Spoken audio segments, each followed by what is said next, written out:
kwartong madilim.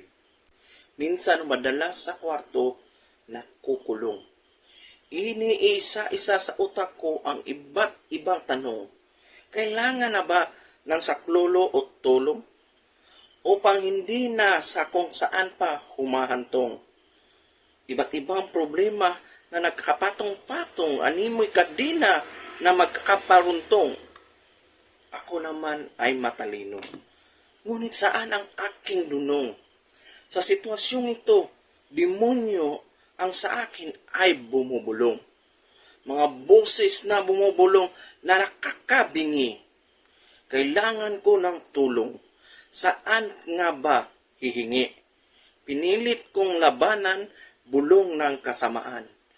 Ngunit ang puso ko naman ang siyang nahihirapan. Ang dami ko namang kaibigan, ngunit tila bakit ni isa wala akong matatakbuhan. Meron din naman palang malalapitang iilan. Nakakatakot lang magkwento at ikay pagkwentuhan. Mga bibig ng iba na matatalim ang tabas. Hindi nila alam sa bawat kwento'y may buhay na naglalagas.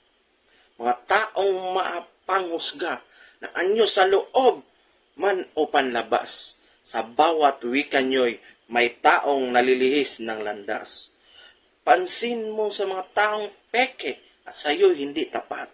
Pag wala ka na sa mundong to, magsisilibasan yan lahat.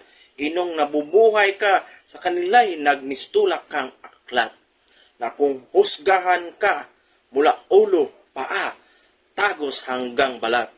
Saan ba makikinig? Sa tama o mali? Sa mga bulong nila, ako'y nabibinging muli. Tama na. Tama na. Sambit habang nakatulala. Patagal ng patagal, mas lalong lumala. Kailangan ko ng tulong at solusyon sa ilusyong ito na mas nanaig ang emosyon. Kay hirap takasan itong kwartong madilim. Mukhang kailangan ko ng lubid o ng patalim. Ako'y nanginginig, pinagpapawisan ngunit nilalamig. Sa kabilang banday, may narinig akong tinig. Tinig na nagsasabing sa akin ka makinig. Konsensya ko'y biglang nabuhayan, aking sarili biglang nahimasmasan. Batid ko na ang Diyos ang may kagagawan. Iniligtas niya ako sa nagbabadyang kapamahakan. Sa ating Panginoong mismo, sa Kanya nyo ikwento ang iyong hinaing sa mundo. Ibuhos nyo ang buo nyong tiwala at pananampalataya. Siguradong sa kwartong madilim, tayo'y makakalaya. Tandaan, tanging payo ko sa lahat ng nakaranas ng ganito. Pilitin niyong labanan at huwag kayo papaapekto. Sa magulang niyo, huwag kayo matakot magkwento.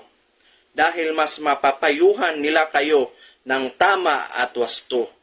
Kontrolin niyo ang iyong emosyon.